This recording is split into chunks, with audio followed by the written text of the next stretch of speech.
Hi అండి. నమస్తే. నేను మీ సునీత. వెల్కమ్ బ్యాక్ టు అమ్మ చేతి వంట కిచెన్ అండ్ వ్లాగ్స్. ఈరోజు వీడియోలో సూపర్ టేస్టీగా కాకరకాయ ఉల్లికారాన్ని ఎలా చేసుకోవాలో చూపించబోతున్నాను. కాకరకాయ అంటే ఇష్టం లేని వాళ్ళు కూడా చాలా కమ్మగా ఇష్టంగా తింటారండి. చాలా బాగుంటుంది. డెఫినెట్గా ట్రై చేయవలసిన రెసిపీ. ఈ కాకరకాయల్లోకి స్టఫ్ చేసే ఉల్లికారమే దీనికి స్పెషల్ టేస్ట్ని ఇస్తుందన్నమాట. సో నేను చెప్పినట్టుగా ఇంగ్రీడియంట్స్ అన్నిటిని మిస్ చేయకుండా అన్నీ కూడా వేసి చేయండి. అండ్ ఈ రెసిపీలో మీకు చేదు కూడా అస్సలు తగలదండి. నార్మల్ వెజిటేబుల్స్తో మనం ఎలా కూరలు చేసుకుంటామో అలా ఉంటుందన్నమాట. అంతేకాదు పోషకాలు ఏమీ కూడా పోకుండా ఈ కూరని వండుతున్నామన్నమాట. మరి ఇక అస్సలు ఆలస్యం చేయకుండా నోట్లో నీళ్ళూరే ఈ కాకరకాయ ఉల్లికారాన్ని ఎలా చేసుకోవాలో చూసేద్దామా మరి.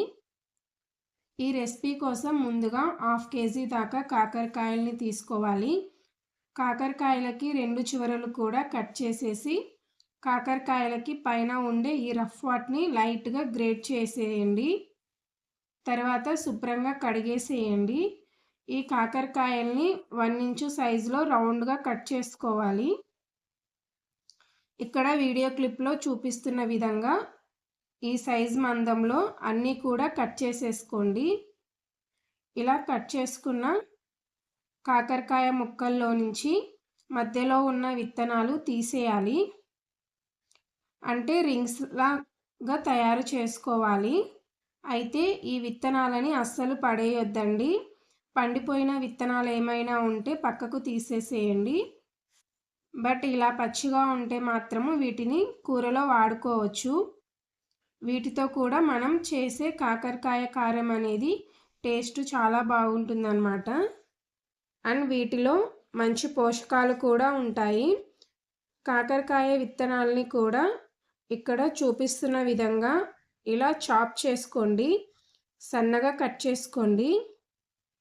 ఈ విత్తనాల్ని ఏమి చేయాలనేది నేను తర్వాత చెప్తానండి. ఇలా కట్ చేసుకున్న విత్తనాల్ని పక్కన పెట్టుకోండి. ఇప్పుడు స్టవ్ పైన కడాయి పెట్టుకొని కడాయి హీట్ అయిన తర్వాత ఇందులో 1 టేబుల్ స్పూన్ దాకా పచ్చిశనగపప్పు వేసి చిన్న మంట మీద నిదానంగా 1 లేదా 2 నిమిషాల పాటు వేయించండి. పచ్చిశనగపప్పు కొంచెం వేగిన తర్వాత 1/2 టీ స్పూన్ దాకా మినప్పప్పు కూడా వేసేసి కొద్దిసేపు రోస్ట్ చేసుకోవాలి. డ్రై రోస్ట్ చేసుకోండి. తర్వాత 1 టీ స్పూన్ దాకా ధనియాలు, పావు టీ స్పూన్ దాకా జీలకర్ర వేసి లైట్గా చిన్న మంట మీద వేయించుకోవాలి. ఈ దినుసులు అస్సలు మాడిపోకూడదు, చాలా దోరగా వేగాలి. ఇప్పుడు కొద్దిగా చింతపండు, చాలా తక్కువగా చిన్న ముక్క చింతపండు వేసేసి ఆ సెగ మీదే కొంచెం సేపు వేయించండి. ఆ తర్వాత స్టవ్ ఆఫ్ చేసి ఈ దినుసులన్నిటినీ కూడా మిక్సీ జార్లోకి తీసుకొని పూర్తిగా చల్లారనివ్వండి. ఇప్పుడు రింగ్స్ కింద కట్ చేసుకున్న ఈ కాకరకాయ ముక్కల్ని ఇప్పుడు ఫ్రై చేసుకోవాలి. ఫ్రై చేసుకోవడం కోసం 3 to 4 టేబుల్ స్పూన్ దాకా ఆయిల్ని కడాయిలో వేసుకోండి. కాకరకాయ ముక్కలు ఒకేసారి కాకుండా 2 బ్యాచ్ల కింద ఈ ఆయిల్లో వేసుకొని ఫ్రై చేసుకోవాలి. నాకైతే ఒకేసారికే సరిపోయాయండి. డీప్ ఫ్రై కాకుండా ఇలా ఆయిల్లో కాస్త ఎక్కువగా వేసుకొని షాలో ఫ్రై కూడా చేసుకోవచ్చు. మిగిలిన ఆయిల్తో మనం కర్రీని ప్రిపేర్ చేసుకోవచ్చండి. సో ఈ కాకరకాయ ముక్కల్ని మీడియం ఫ్లేమ్లో ఇలా మంచి గోల్డెన్ షేడ్ వచ్చే వరకు లైట్గా క్రిస్పీనెస్ వచ్చేంత వరకు ఫ్రై చేసుకోండి. అన్నిటినీ ఇదే విధంగా ఫ్రై చేసుకోండి. మొత్తం కాకరకాయ ముక్కలన్నిటినీ కూడా ఇలా ఫ్రై చేసుకొని అన్నిటినీ పక్కన పెట్టుకోండి.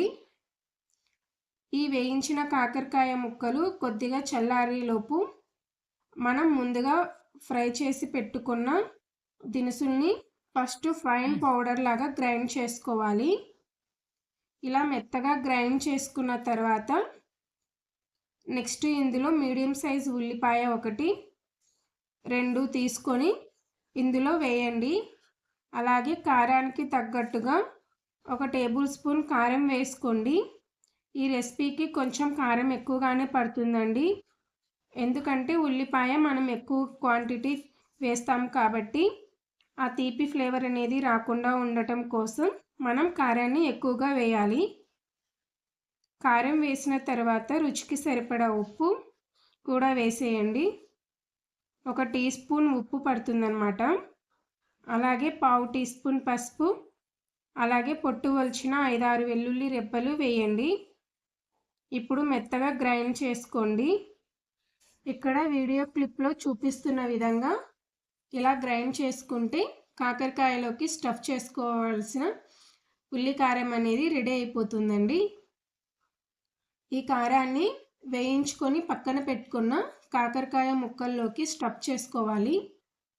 మనం తయారు చేసుకున్న ఉల్లికారము ఈ ముక్కలు అన్నిటికీ కూడా కరెక్ట్గా సరిపోతుందండి.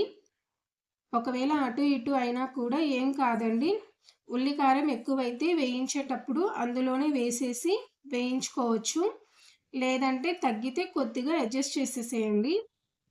ఇలా ఉల్లికారాన్ని ముక్కల్లోకి స్టఫ్ చేసుకున్న తర్వాత కాకరకాయ ముక్కల్ని వేయించగా మిగిలిన ఆయిల్లో మనం ముందుగా కట్ చేసి పెట్టుకున్న కాకరకాయ విత్తనాలను మొత్తం వేసేసి మంచి క్రిస్పీనెస్ వచ్చేంత వరకు చిన్న మంట మీద నిదానంగా వేయించండి. విత్తనాలు మాడిపోకూడదు, దోరగా వేగాలి. విత్తనాలన్నీ కూడా ఇలా మంచిగా వేగిన తర్వాత ఇప్పుడు మనం స్టఫ్ చేసుకున్న కాకరకాయ ముక్కలన్నిటిని కూడా ఇందులో వేసేసేయండి. మంటని లో టు మీడియం ఫ్లేమ్లో పెట్టుకుంటూ మూత పెట్టుకుంటూ మధ్య మధ్యలో కలుపుకుంటూ ఆయిల్ సపరేట్ అయ్యేంత వరకు చక్కగా వేయించుకోవాలండి. ఈ కాకరకాయ ఉల్లికారాన్ని ఆయిల్లో ఎంత బాగా వేయిస్తే అంత రుచి ఉంటుంది. కనీసం ఒక 10 to 15 మినిట్స్ అయినా మీడియం టు లో ఫ్లేమ్లో పెట్టుకొని వేయిస్తూ ఉండాలన్నమాట. కాకరకాయ ముక్కలు అనేవి దగ్గరయ్యి ఉల్లికారం బాగా పచ్చివాసన పోయేంత వరకు వేయించుకున్న తర్వాత చివరిగా ఇందులో కొద్దిగా కరివేపాకు, అలాగే సన్నగా కట్ చేసుకున్న కొత్తిమీర కూడా వేసేసి హై ఫ్లేమ్లో ఒక 1/2 నిమిషం పాటు బాగా టాస్ చేసి పక్కకు దించేసేయండి. అంతే, సూపర్ టేస్టీగా కాకరకాయ ఉల్లికారం అయితే రెడీ అయిపోతుంది. అలాగే మీకు కావాలనుకుంటే కొంచెం బెల్లం పొడినైనా యాడ్ చేసుకోవచ్చు. బెల్లం పొడి వేయడం వల్ల స్వీట్ అనేది ఏం అనిపించదండి, కొంచెం కారంని బ్యాలెన్స్ చేస్తుంది అన్నమాట. ఇక ఇంతే, అన్నంలోకి ఎంత బాగుంటుందంటే మీరు ప్రతిసారి ఇలాగే చేసుకోవాలనుకుంటారు. ఈ కాకరకాయ ఉల్లికారాన్ని ట్రై చేసి టేస్ట్ చేశాక మీకు ఎలా కుదిరిందనేది కామెంట్ చేయడం అస్సలు మిస్ అవ్వద్దండి. అలాగే వీడియో నచ్చితే ప్లీజ్ లైక్ చేయండి, మీ ఫ్రెండ్స్ అండ్ రిలేటివ్స్కి షేర్ చేయండి.